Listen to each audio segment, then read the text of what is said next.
Hello and welcome to the Squeaky Bum Time podcast with Mike and Laurent. It is Friday, June 18th. In this episode, we're covering more Euro madness. We have the first game back for the Danes, Sans Christian Eriksen, who's alive and well. We have Germany, England, France, Portugal. Who's gonna live? But first, Mike, big announcement. Please tell us what's happening. You've been teasing. I have been teasing. I've been talking about it in the last 2 episodes or so. We are very excited to announce we are going to be running a predictor tournament, the Euro 2020 bracket challenge, starting in the round of 16, sponsored by World Soccer Shop. We're so excited. Yeah, we're so excited to be a part of, working with them. Great guys, by the way. So we're going to be giving away, we're setting up a bracket pool similar to your March Madness pools and stuff like that. And the winners, the top 3 places, are going to get gift cards to worldsoccershop.com. So, and by the way, if you're not familiar with it and you're listening to this podcast, you really should be. They're one of the best stateside, entities to get any type of gear. Put it this way, they're not involved with Fanatics. That's the most glowing recommendation I can give them, probably. But so check them out. We'll talk a little bit more about them in a bit, but a little bit more about the bracket challenge. Free to enter. If you are listening to this podcast, if you see our social media, you are more than welcome to join, and you are entered in to win a $150 gift card. First place to worldsoccershop.com. Second place gets $100 gift card, and third place gets $50. So if you finish in the top 3, you're getting some cool swag. I was goofing around on their site before. They've got some awesome, Tottenham fan, obviously. So there's 2 or 3 shirts that I'm going to probably buy in the next few days. By the way, myself and Laurent will of course be competing in this. We will not be eligible. But what happens if we win? So at the very, then it'll just go down to the next, yeah. So, but yeah, we're going to lose because we don't know what the fuck we're talking about. So come on in, at the very least, beat us and make fun of us. Now, the one stipulation is you have to be a member of the Squeaky Bum Time podcast Facebook group. It is public. It is available to everyone to join. I've mentioned it before on the show. We'll link it into the description of the show, and going forward, we'll just always have it there because it's where we're chatting. It's where Mike's sort of putting things in. So if you win and you're not a member, we're going to skip you. But if you're in, you're in. So let's get involved and have fun. Yeah, absolutely. And real quick, before we go any further, I want to talk about, we're going to be running it on a site called runyourpool.com. It comes extremely highly regarded and recommended by a few friends of mine who have run number of survivor pools in the NFL, March Madness bracket pools, stuff like that. I've been talking to somebody named Glenn at their site. Really great guy. He kind of gave me the ins and outs. It is, for somebody like myself, who's a maniacal fantasy commissioner, it's a dream. Right. It's so cool. So I'm very excited to have everybody jump in. Again, completely free, no charge whatsoever. We're going to link not just the Facebook group, but the runyourpool.com site that we'll be using. If you run any sort of, like I mentioned, NFL survivor pool or fantasy football or whatever, give these guys a look. They're phenomenal. They're really great stuff. So we're going to be talking about them pretty much every episode for the next 3 to 4 weeks. A little bit on timing, by the way. The group stage ends on June 23rd. Believe it or not, we are at the halfway point on Friday, June 18th, as you listen to this before today's games. So we'll know what the teams are and where they're kind of pitted in the round of 16 in the knockout stages. On the 23rd, you must have your picks in by June 26th at 11:30, which I believe is about a half hour before the first knockout game. More details coming on that. Obviously, we're going to talk about it a little bit more in future episodes, but we are so excited to be partnering with worldsoccershop.com and runyourpool.com. Awesome. So, big news. It's really just, like I said, trying to give back more to you guys, our listeners, and make sure that, we thank you for coming along this ride with us, and bring other people in. There's no limit, right? Like I said, it's free to join. Tell people who you think would be interested in this. who you think you Right know on. more about Yeah. soccer than, right? So bring them on in and let's get this community that we've started to grow a little bit even bigger and Yeah, and have some Mike, fun this with it has all along been the way. Mike. Mike's really taking the lead on the podcast. I'm just here in the background talking shit, giving World War II references that are wildly inappropriate. I hope none of your people were bombed in the last 70 years. And if they were, bomb them back later. But, we have a big show today, and I think we have to start in Copenhagen with the scenes for Christian Eriksen. The fans came out. They carried a full-size shirt with his number on it. He's been posting on social media. He's doing well. They had, full stadium. There was no reduction for COVID. Full stadium in Denmark. The whole stadium was I think everybody who right. lives in Everyone Copenhagen was was at there. that It's game. all red. Um, the game kicks off, and they're playing with that emotion. It's clear that the Danes are just like, we're going to do something in this game. And Jason Denier gives him a gift, hands it off, coming out from the back. This is the risk of playing out from the back, which all these teams like to do these days. Thanks, Pep, for giving away free goals because you got everyone to do it. And, Poulsen, who plays for Red Beat Leipzig, puts it away, and the place just goes freaking bananas. And it was great to see. It was a more than football moment. It was, one of these things where, I don't know why or how, and we'll get more into the game talking about this particulars, but for some reason football has this, and I think this is a national tournament where things are a little bit different. There is that natural emotion in it, but football, because it's not rooted in commerce, something is different about it that makes these moments just work better. And I can't explain it. Crowds, the way people feel about it, the way football makes you feel when it's played, the lack of goals. I still don't know. It's one of the themes of the show is just like, why are Mike and I insane with this? We can't explain it. We're two Americans who probably have watched combined, 25 years of football, maybe, tops, if we're lucky. Yeah. But it's taken over our lives. We're doing fucking contests with World Soccer Shop. But this was one of those moments that I think people will remember for a long, long, long time, if you're any kind of football fan. But the game, of course, turned on my friend and your friend, the king of Manchester City, Mr. Kevin de Bruyne, comes in second half. He's just he's such a fucking legend. Let's just set that up a little bit because if we remember, right, he got literally KO'd during the Champions League final. We talked about it a lot. Yeah. And broken nose, broken orbital bone. He's been rehabbing. He was not on the flight to their first game against Russia, right? Yeah. And so when I saw the lineup and I saw he was on the bench today, I was like, okay, he's going to play a part. I just don't know if it's going to be 30 or 45.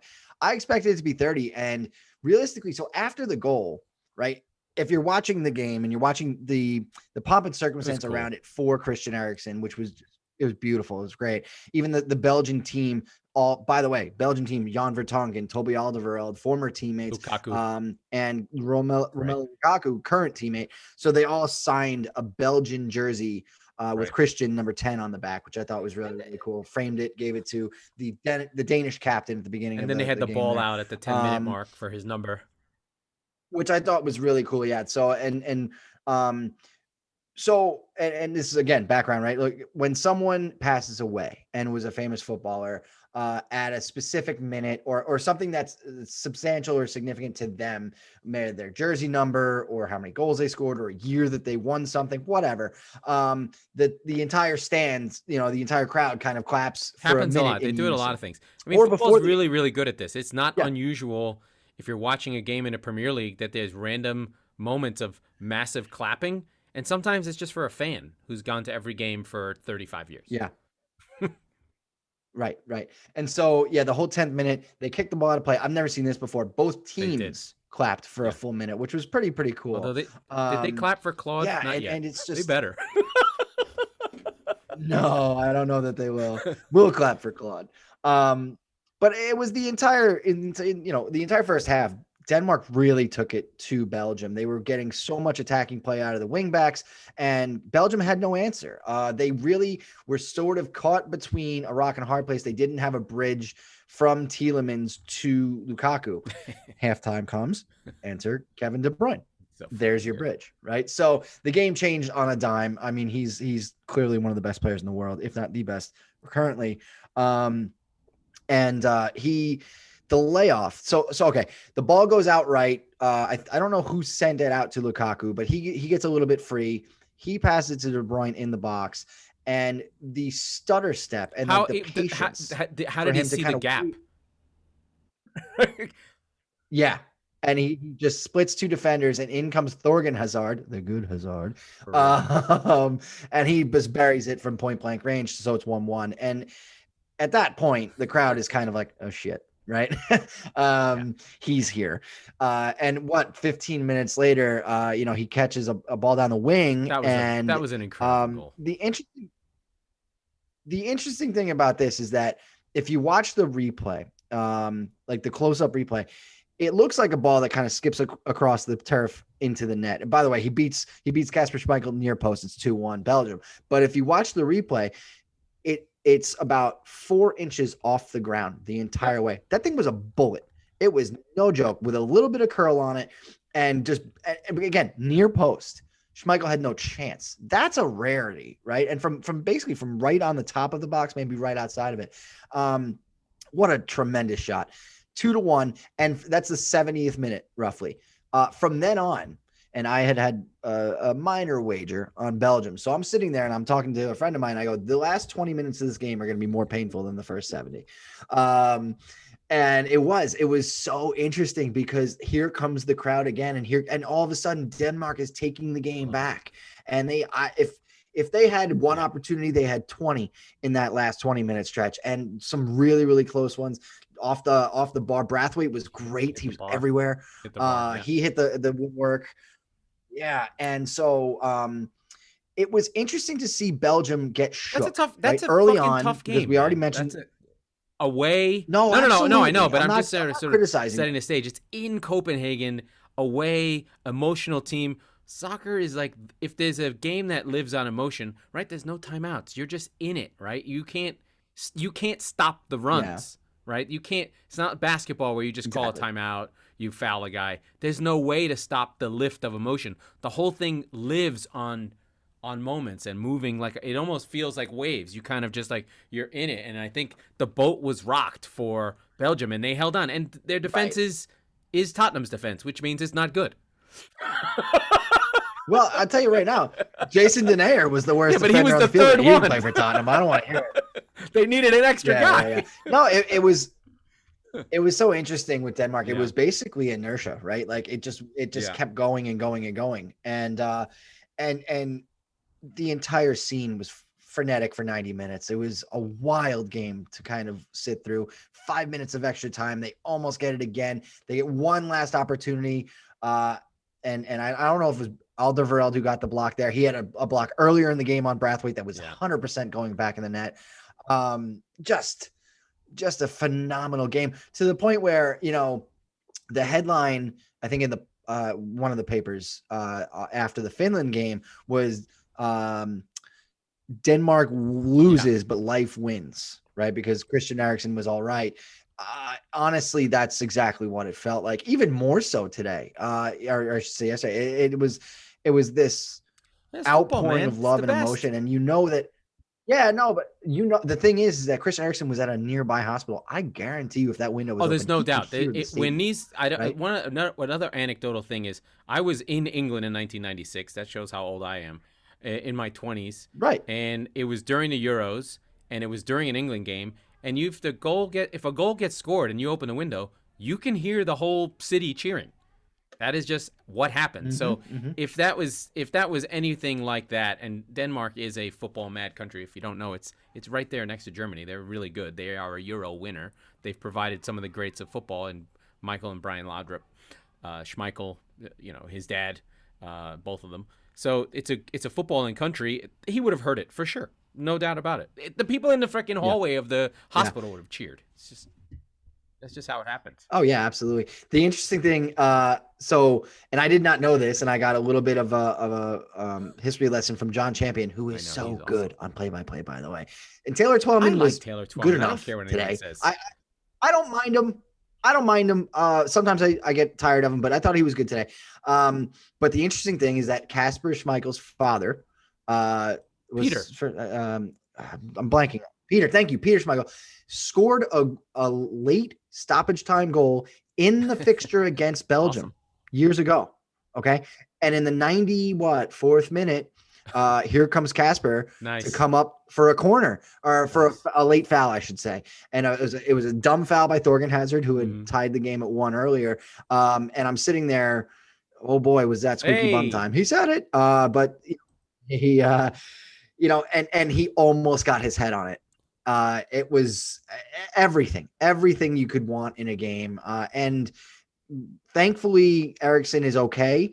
It sounds like he's going to have he already got it or something along those lines. He could play. Got it in. It's my understanding that Daley Blind is playing with one of those already. Daley Blind, formerly of Manchester United, and currently of Ajax. I think he went back to Ajax, but he played with Eriksson years ago at Ajax, right? So, there's a lot of connection there. We talked about him on the last episode a bit, but he was very, very shook by him playing the same thing with that. He had right, exactly. So there is hope for Christian to get back on the field. It's a bit of a road though, and that's really not the focus right now, right? Obviously. But yeah, it just, if you have not seen this game, it's probably on the ESPN Plus in full, but I'm certain you can get the extended 10-minute highlights on YouTube or something. And it is worth every second of that.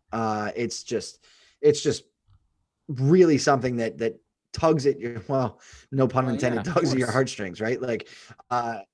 So yeah, what else we got? Well, we've got so many games. We got to talk about Italy. Italy has so far been the dominant team in this tournament. Hungary, Portugal was an incredible game. I think one of the things that's been forgotten is the narrative is always around Ronaldo when it comes to Portugal. But the second goal, the run by Renato Sanchez, who came on, was something I was just like, come on, that was fucking amazing. But Ronaldo just takes the air out of the room for these types of games. And they had a deserved win, but poor Hungary really fought hard, and they were really, really good. That was a couple days ago. They got shafted though. I mean, they had a goal called off late. It was like a 75th, 77th minute goal. Rightfully offside, fair call. And this is in Budapest in Hungary. So again, similar situation, not as dramatic, of course, but similar situation to Copenhagen, where it's a full stadium of Hungary fans. Hungry fans. That is a great segue into our sunflower metal seasoning, which we'll talk about in a second. But yeah, it's the first goal is a shitty bounce. That, to be fair, Portugal deserved. If we're looking at the expected goals, it's 2.5 to 0.2, right? Like Hungary, it reminds me of that counterattack was your classic Man City game you always complain about. 2 shots, 2 goals, no expected goals whatsoever, and they lose 2-0, right? So that became a Ronaldo game, and I think it's unfortunate. I think sometimes Portugal gets swallowed into Ronaldo when in fact they might be better without him. I mean, I know that sounds crazy to say, but I don't know about that, but they are certainly not your father. I mean, they are European champions, right? They are unbelievable. But they're not as defensive. Although seeing Pepe out there just blew my mind. He's 38 years old. He's 100 years old. Yeah, all right, we're going to get deeper into Portugal in a second, but first we want to talk a little bit about, like I mentioned, the Hungary fans. So speaking of, Hungary, I'm starving, as I mentioned, pretty much every week when we record. But I've been looking a little bit more into Jessica's offerings at sunflowermeadowseasonings.com. And there's some things that I actually missed before. Now I'm hoping when I get back to the tri-state area at some point soon, I can be a guest appearance on the Chopped Sports softball team. And if I do, I am going to grab the Sweet Heat, Ghost Pepper, and Classic Barbecue. I'm going to mix them up, the sunflower seeds at Sunflower Meadow Seasoning. I love a good seed. I love playing like softball, messing around the outfield, goofing around, spitting them everywhere. That is going to be for the game. And then on the way to the game, I'm going to have some of these Southwest Ranch seasoned pretzels. Laurent knows this from our time working together at Tops. I used to just have a lunch, which was just a little bag of pretzels. I'm trying to save money for a ring. It's not important. But it was, no, I was saving it for beer, realistically. But, these, any sort of pretzels, I'm just attracted and just immediately crazy about. So these have been great. Seriously, give it a look. Go to sunflowermeadowseasonings.com. The Chop Sports cheddar beer dip is amazing as well. Like I said, I know we're supposed to talk about that. I'm more focused on the sunflower seeds and the seasoned pretzel bags right now. So, I mean, it's all really great. You could lose an afternoon poking around on here and seeing all this stuff that Jess has to offer. So, like I said, visit sunflowermeadowseasonings.com for their entire lineup of products. I hear you about your eating pretzels to save money. What you could have done way back when, if you knew him, was talk to Joe. Yeah, I was an idiot. At Attitude of Gratitude Consulting. I'm on his website. It is gorgeous. I'm not even being funny. Mike and I both work in digital and have built websites, built promos, built things. This man has a very clear website that, if we're going to talk some deep cuts here, would have a really good conversion rate. The buttons are very clear. The call to action's fantastic. And Joe has a video with his cute kid that makes you want to hang out with him. So Joe from Attitude of Gratitude will help you pay bills. It will help you save money. He guarantees it. If he doesn't lower your bills, you don't have to pay. So he's got a website. He's got his whole system here. You can book a call with him, do Calendarly. This guy is tight. I am in. I might call Joe right now just to save more money than I already did the last time saving money for Aveline's schooling. So give him a call. You can schedule a 15-minute complimentary call at any time with Joe at attitudeofgratitudeconsulting.com. Incredible. And I just realized we did not talk about the World War II recreation game of France-Germany that we haven't covered. Oh, it's on the docket. But I mean, it's on the docket for sure. You want to talk more? But I want to go back more Portugal. Okay. I want to go back into Portugal a little bit. I found myself being surprised that I forgot all of these players are Portuguese, right? Like I don't think we mentioned Jota in our preview, and but you know what? He had gotten hurt towards the end of the year. Fine, whatever, because he was white hot for Liverpool early, and I looked at their attacking front unit. Like I mentioned, they are the European champions, but they basically tried to deaden the ball every match in 2016. 5 years later, they're one of the most talented attacking sides in this tournament. And it's just so interesting to see that transformation in such a short period of time. But man, are they fun to watch. So yes, it was the Ronaldo show, like you said, but he takes away from the Brunos, who I thought had were a couple of good bad. shots. The Bernardos, the Diego Jotas. Jota should have scored in the 5th minute, and he just he didn't lay it off to a wide open. That's the thing Ronaldo, that I think about with Jota. He didn't get the memo. He didn't get the Benzema memo. He didn't get the memo. I think one of the things that's interesting about Ronaldo, and I think about this with Paulo Dybala, and I think about all the players who play with Ronaldo, if you don't buy in, you're fucked.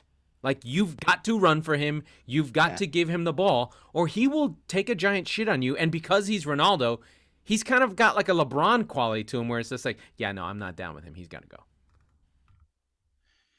So I think it's a little bit different on Portugal than it is for a club team, because there is that group togetherness and all that stuff. But yeah, I think he was pretty fucking mad at him that he didn't lay it off to him.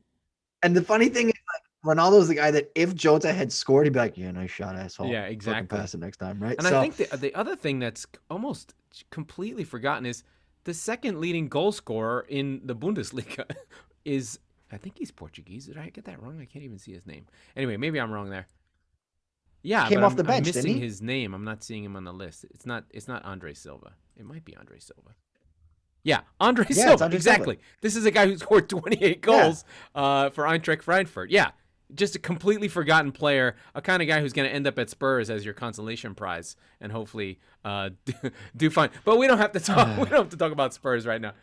We're not No, talking about the we're Premier not League talking about as the anymore. Spurs turn. But yeah, I mean, great stuff. And then the tanks started rolling into Paris and Germany.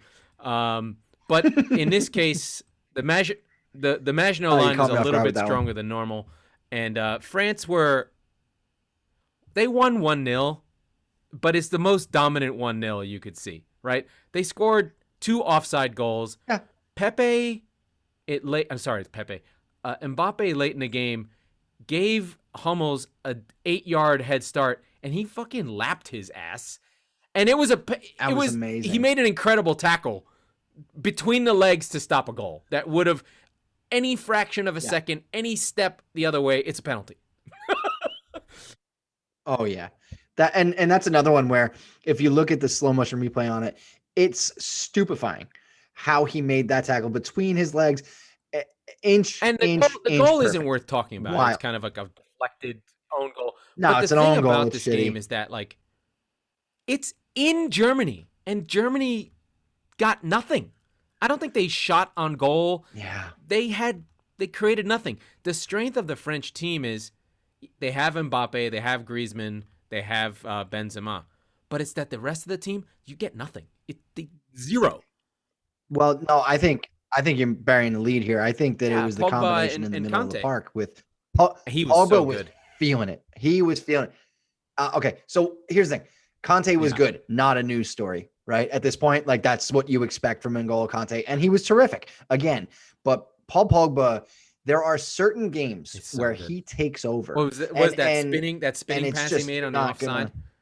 So fucking good. Yeah, and that just so okay. There was a stat. It was funny because the stat was showing at the time, and it was through balls, successful through balls. Pogba 3, Germany 2. Now, and this is like in the 70th minute, it might have been for one of the offside goals.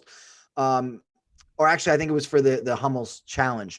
As he's putting in another through ball. So the final tally on that was Pogba had 4 successful through balls, and the German team only had 2 the entire game. So he was man of the match. I know that might be doing it's fine. The thing is that the stats show Germany played better. They won the expected goals thing. They had more passes. They had better completion rate. But again, this is one of the things that we've been talked about. We talked about with Spain, and I talked in our chat. Like Spain is institutionally playing 2010, and Yogi Low has Germany playing like they're in the World Cup in Brazil still.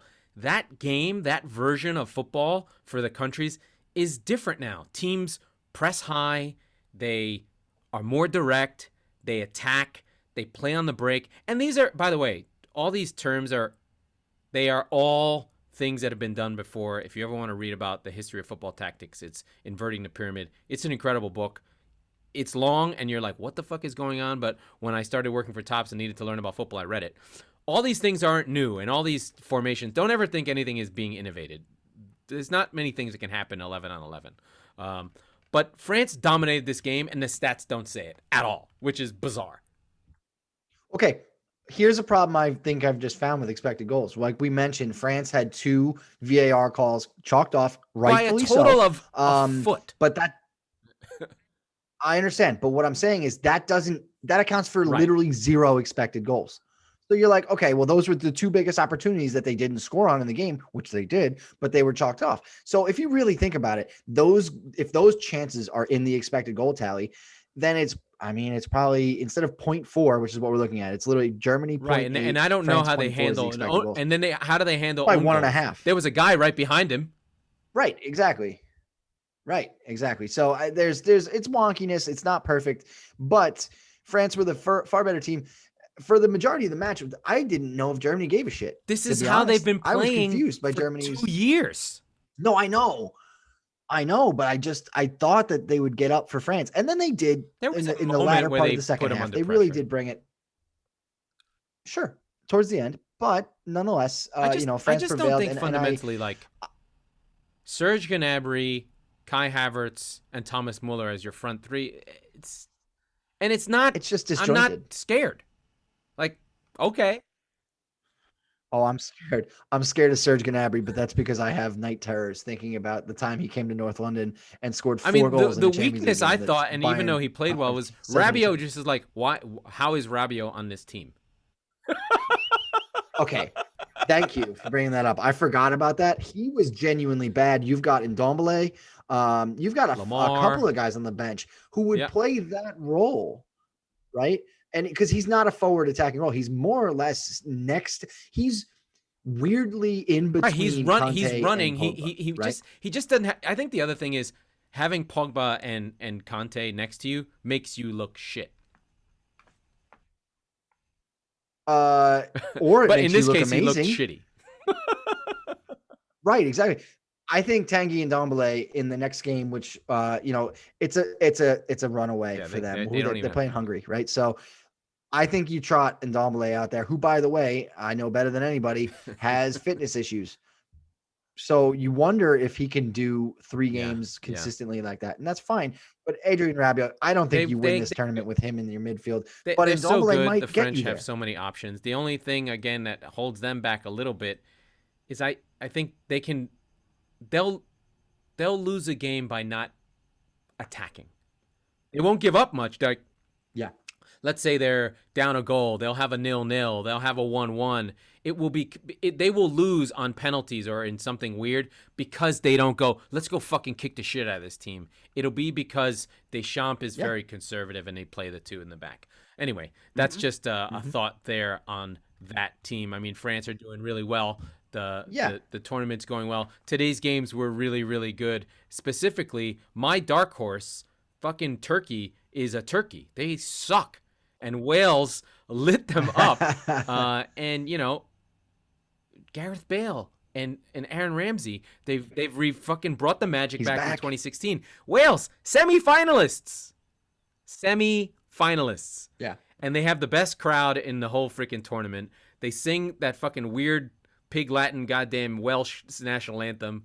And this is the only country matchup that has 2 animals that are misspelled going against each other. So Turkey versus Wales was a weird thing. I don't think you've ever seen like a turkey next to a whale, a beached whale and a turkey. That wouldn't go together. Maybe a whale might eat a turkey, but fantastic stuff from Bale again. Just releasing the runs from Aaron Ramsey from deep over and over and over And he again. missed a penalty. Yeah, Imagine the man of the match missing a penalty, right? And still being the runaway, he controlled everything. And Ramsey missed a couple. 2 assists. Right? Yeah. Oh, and then the other one Ramsey. is Italy. We talked about it earlier. They just took Switzerland to the woodshed and just annihilated them. So we've got those going on. What game do we have? Oh, I've got to talk Ukraine, Macedonia. The Macedonians. So here's another one. The Macedonians, who are verbally abused by my friend Arnautovic because of historical 4,000-year-old feuds. I don't know. Maybe someone's family got thrown off a bridge in Srebrenica or some shit like that. I don't know how all these diasporated Slovak people get sent all over the world, and they're living in Austria, they're living in Poland. They all have the same names. I don't know what's going on. The itch is spreading everywhere. Those Vucevic's, Kuchevic's, they could be in any country in Central Europe. They're still Serbs and still Croats and still Slovakians. They hold those grudges. Anyway, I don't know what I'm talking about. But Ukraine, our secret fun team, your boy Yarmolenko. Andrei Yarmolenko and an on the assist. score sheet again. And an assist. I mean, yeah, they're right in the thick of things, and I'm really interested. There's a couple of we're like I mentioned before, I think we're exactly halfway between the group stage, and Austria and Ukraine in Group C, both on 3 points, both on a even goal difference. Ukraine has more goals for, which I believe is the second tiebreaker. So their draw puts them through in second. But yeah, it's going to be Austria, Ukraine for all the marbles for second in Group C. Netherlands is home and hosed already at first. But yeah, I mean, it's going to be a real slobber knocker. Austria, Ukraine for basically a berth into the 16. So I'm looking forward to that. When is that game? That is Monday. So we will be recording just after that game for a Tuesday release. This game had so many good names, though. It's like Shevchenko, Yarmolenko, Mishensky, Zyemenchuk, Sharpanoka, Zinchenko. And then on North Macedonia's side, you've got a Boban, you've got a Goran. We've got all the hits, all my favorites. Risto Jankov on the bench. I mean, Milans and Tomirs and Marjans, Rajetsky. This was a classic. I love it. Lots of skis, novs, and ko's. I'm so happy with these types of games because these are the people that are like the salt of the earth that like people don't realize these people, you run into them, they will fuck you up. They're like they are Oh flying yeah. the No, tough yeah. white guy flag for the rest of the world. They're like, "Oh, we play soccer. We also field fight and cut down trees I and was gonna do say like paramilitary games for fun."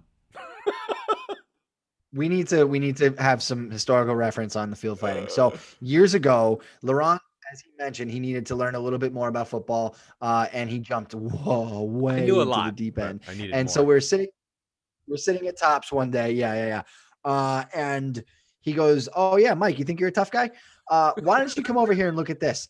And he showed us the entire group, including the HR woman at the time, It's the and CSK she Moscow walked by uh, Ultras versus I think Red the Star or ultras. something like Yeah, that. 15 on was it? 15? What would you say? Conservatively, Yeah. 15 to 20 each field fighting, and But I mean even but the just best part beating the about it ever was loving. there was snow on the ground and they had cleared the pitch.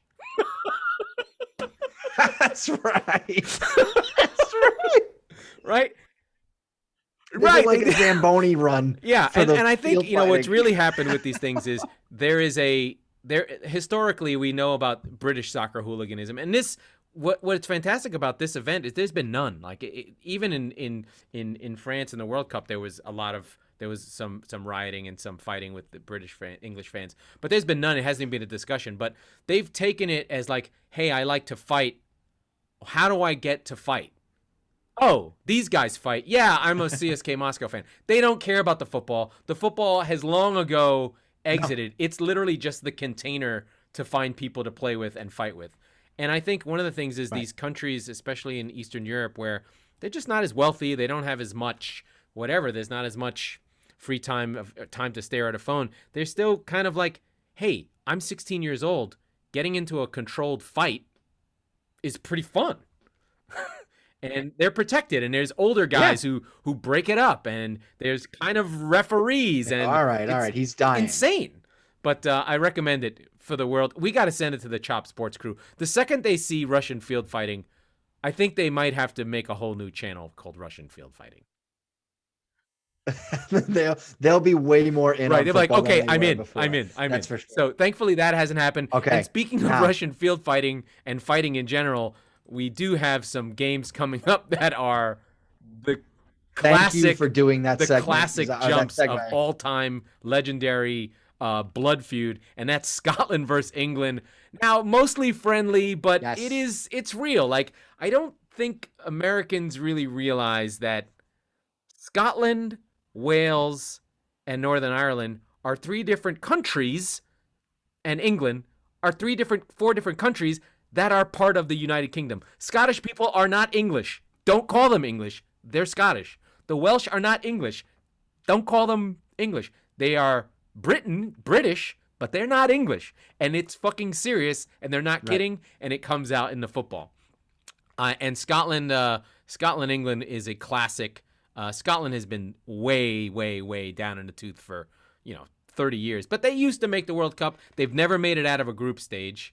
But they have contributed a lot to football, and this is their first return to a tournament since 1998, which is really a long time ago. I think like our big marker of time these days is 9/11. Anything before 9/11 feels like it might as well have been the War of 1812. Right. So Group D is going to turn on a dime tomorrow. We mentioned England, Scotland. We'll get a little bit deeper into that.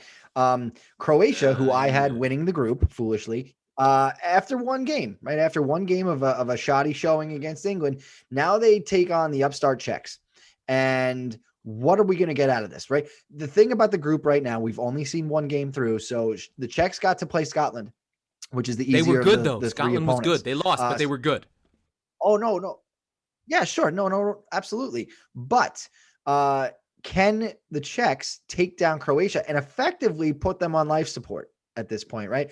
When you look at the third place teams, I would guess that 4 points gets you in. The three, fourth place you're gonna need standings some right goal now difference, are right? Ukraine Well, it's on hard because 3, half the Finland on 3 standings. because they have a win and a loss. Sweden has one match played in a draw. Basically, if you get a draw, if you get 3 draws, you'll probably make it. 4 is gonna definitely get you through. 4 is going to get you in. But so that's the thing is that so if you look through Croatia's schedule, they've got the Czechs and Scotland left. They need to get a win out of that, right? And so They need a win and a draw. They can't lose any more games. Yeah, that's what I mean. And so now they're up against it a bit. I think, but the Czechs are a really interesting team. Like I had them in second in the group, and I had England as one of the third place teams because I thought they would capitulate. Dude, this is not an easy game. It is not an easy game. England, Scotland is not easy, especially the performances that England puts in, the selections that Southgate makes. Your question to me was, hey, is Jack Grealish going to play? No, but he fucking should. Because the guy creates shit. He's literally the number 1 creator of chances in the Premier League, and he missed half the season, and he still was in the top 3. Right? Like I love Kevin de Bruyne. We love Bruno Fernandes. I'm not calling fucking Fernandes, you goddamn asshole. Oh God, Derek Ray. Yeah. Stop it. While we're on the point, just knock it off, dude. And the funny thing is, you've got a commentary team of Derek Ray saying Bruno Fernandes, and the guy next to him, I don't even know who. Yeah, that's right. And he's like, yeah, it's Bruno Fernandes. They're like, yeah, that's his fucking name. Here's the thing. I get that it's like, okay, this is how he says he wants it pronounced, but the rest of the broadcasting world just because says we're not watching the show in Portuguese. We're watching it in English. Right. And if we were, then that's different. Like if I hear him say, the player from Leipzig, I'm like, what? Oh man. I think the one that annoyed me the most instead of Bruno Fernandes was Pepe. Instead of Pepe, it was Pepe. I'm like, first of all, I forgot that he existed. Second, what the fuck? He's so annoying. Are you just what the funny thing is? People love it. There's people who love it. Like our friend Kartik Krishnaiyer is a fan of Derek Ray. But I think it's because he's a Bundesliga stan. He's like all over the Bundesliga. He was talking about, are Bundesliga players leading the tournament in goals? Yeah, they are. It's true. Thank you. Okay. Yeah. But so France, England, Scotland. On paper, England should win this game twice on Sunday. It should be easy, and it may well be. But Scotland won their game in expected goals, almost 2 goals to 1. Yeah. And 2x. They were good. Yeah. Now, they could still make mistakes at the back. They gave up the expected goal from the Schick goal from the halfway line is probably 0 because that should never happen. Yeah, that's fair. That's fair. I would be worried if I was England. I never trust them. They are a classic fucking choke job. It's what they do. There's a reason why England has not won a major tournament since 1966, and it was at home. And before that, they never won anything because they were so proud and arrogant that they wouldn't even join international tournaments because they were like, well, what do I need fucking FIFA for? Right. I can play Scotland, Wales, and England and Northern Ireland till the cows come home. And then they fucking finagled their way in to get these extra countries in to their team. But as an England fan, if you don't see Jack Grealish in the starting lineup, you should be worried. Yeah, absolutely. We've got so starting today on Friday, it's going to be a really great weekend of football. We kick it off with the Croats and the Czechs. We go right into England, Scotland. There's not going to be any work done later today. For me, Hungary, France is going to probably be a laugher. That's the early game on Saturday. Portugal, Germany. Get in front of a television for Portugal, Germany. I think it's going to be a bit of a thrashing, but it's good if it is the way I think it is. Yeah, if Germany lose, they're gone. Exactly. Well, no, I don't know because then they'll end up beating Hungary and they'll get 3 points and I think that gets them in. You think 2 losses and a win will get you as a 4th place team? You need because you need I think it could. 2 teams to get 0. Here's what's here's what's going to happen. They're going to be if they don't get their asses kicked, fine. If they lose 1-0. They're fine because they're going to kick the shit out of Hungary. They're going to go into that game knowing it's basically like the second game of a Champions League game where you're down 2-0 on aggregate. And you're going to say, I need 3 or 4 goals today. Right. And they're just going to get either that or they're not going to make it. But that's going to be how they attract that game. The spirit of 1956 and take out what they wanted to take out against the Russian tanks and kill the fucking Germans one last time. It'll be T-34s burning in the streets of fucking Budapest like it should have been in 56. The spirit of 56 lives on. Pushkas lives on. Come on, Hungary! A word on Group E real quick. I thought my nipples are hard. That was really good.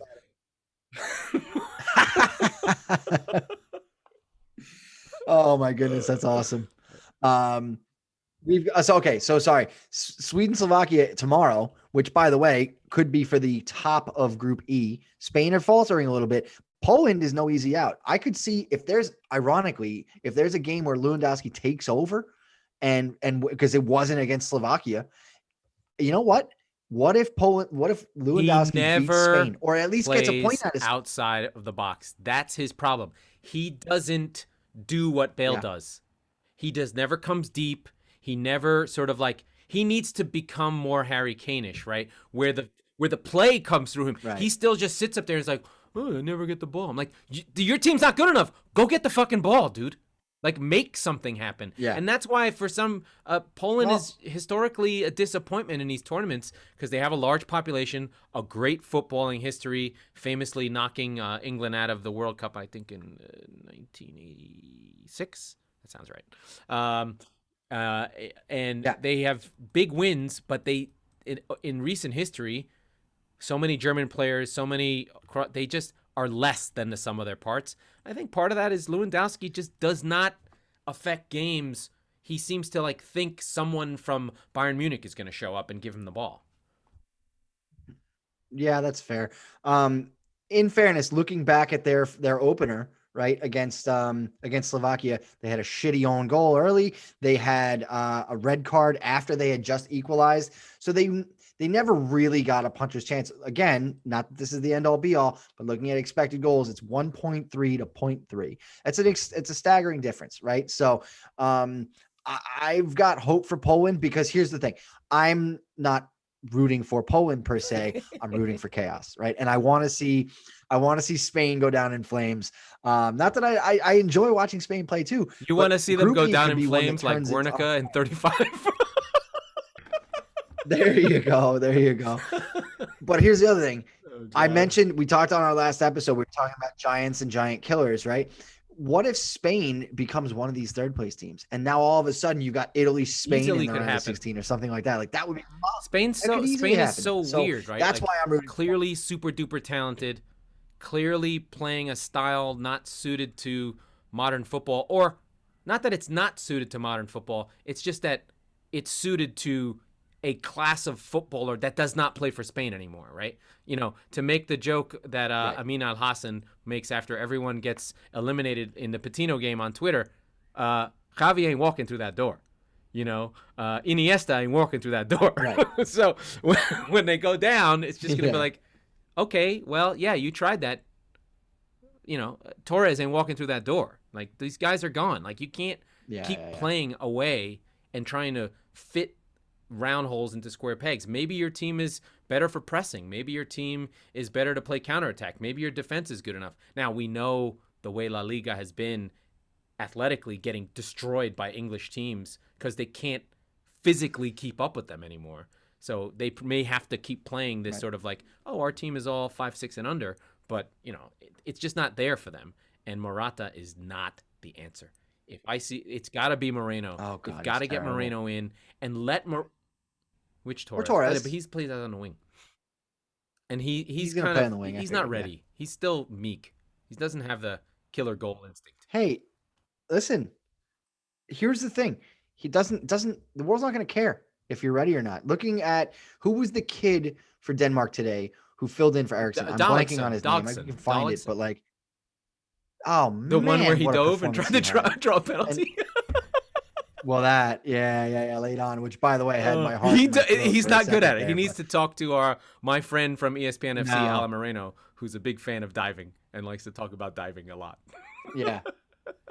I can't get over that game. I'm going to go to sleep thinking about it. But yeah, so anyway, it doesn't matter if you're ready or not. If you're tapped and your number's called, get out there, make a difference. And if you're not, then you're Alvaro Morata. He's got a little bit of the spaz kid face about him. Like his hair was weird. He looked, Mikael Damsgaard. Yeah. His head is big. He's clearly gonna be bald by the time he's 25. Danish. Like He's his hair's awkward. going. You know all about that.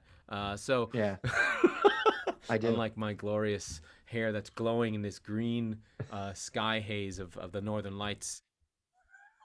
We're gonna switch to video soon. So you. We have every video of every episode. We just have to unleash them on the world. Yeah, we do. Wow, I don't know. That's exactly the term I would use, so I would be careful. Yeah. By the way, one quick last note on Denmark and Belgium. Højbjerg was such a captain of the ship today. I know you got annoyed with him towards the end of the season, but that dude's awesome. I got annoyed with everybody. He is. I got annoyed with everybody. I got super calcified on Spurs this year, and I don't want to talk about it because I'm enjoying neutral fun time football. Yeah, and so I think one thing, and I want to talk about it a little bit more next week, is that we've gone to great lengths to talk about how football is a weak link sport, but I think the international games does reflect that a little bit more. Yes. Yeah, and I think it's because there's a lot more weaker links, right? You talked about the quality of the game, last week, just not being as good as club football, which makes sense. You can build your own everyone's teams, weak. Basically, you get everyone has a weak link. You don't get upset. Right. And so, you can't really attack that because and frankly, most teams have more than one. Belgium. You could argue we saw it today that at the top end, Vertonghen and Alderweireld will be a problem, but otherwise they're fine. Like they're only going to lose to France, really, right? Italy maybe, but Italy's relatively untested. Except they still have fucking Chiellini and Bonucci in the back. I love Chiellini. He came out of the womb. With legend. That hairline. Speaking of, he has a fucking MBA and a degree in economics. What a legend. He's a degree in. He did bite Luis Suarez, which is awesome. We're gonna wrap. He did. We're going to wrap this up. But again, before we go, the Euro 2020 Bracket Challenge is live right now. We are super excited for you guys to jump in and win some prizes from worldsoccershop.com. Again, it's runyourpool.com is the site. We're going to link it in the episode description, on our Twitter, on our Facebook. You're not going to be able to get away from it. I apologize in advance. We'll set it. Okay. All right, let's get out of here. That was the Squeaky Bum Time Podcast with Mike Salerno and Laurent Cortines. We are the football wing of the Chop Sport Networks, not the chicken wing, but the Chop Sports Network wing of football. We record on Thursdays and Tuesdays and come out the day after, and Tuesdays and Fridays. So be sure to subscribe wherever you get your podcast so you never miss an episode. And if you're listening on Apple, please review our show so we can get more people in the show and have more fun. If you reply in the comments with all my historical references and a Wikipedia link, I will give you a ham sandwich.